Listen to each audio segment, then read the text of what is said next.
we get on these platforms on social media and we start having these very public conversations, we are not above people talking to us and people giving us perspectives and their opinions. Just like we have a right to come on any social media platform and make a post, people have a right to respond.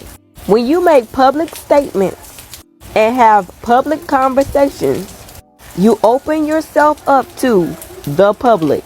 You can even apply offline when it's intimate settings and you decide to have conversations or say certain things in the midst of or around groups of people or certain people.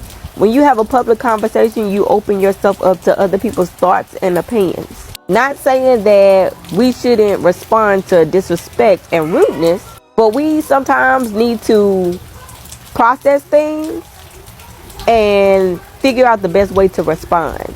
So I totally agree. Sometimes we need to sit back, sit with things, process, and then figure out the best type of response. Even in some of my old social media content, like I love all the stuff that I see when I play my stuff back, but you could definitely see over time the growth over the years within my delivery, my language. And when anybody who chooses to support me or to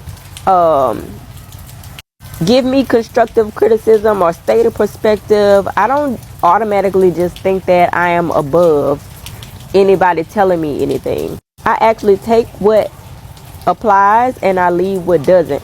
And even in that pile that doesn't, I still kind of sort that out and see if any of that could possibly apply, or maybe it's an enlightenment for something else. And if it's not for me, maybe it's for someone else. I don't think people understand. They talk about this love and life. They talk about generational healing. People talk this spiritual talk and all of this. It sounds great. But when we get down to what it is and the work that you have to do, there is a lot of restraint. There's a lot of responsibility. There's a lot of times that the way you want to respond isn't the way you should respond. When you are doing your work to heal, it shows in what you put out in conversation and in action.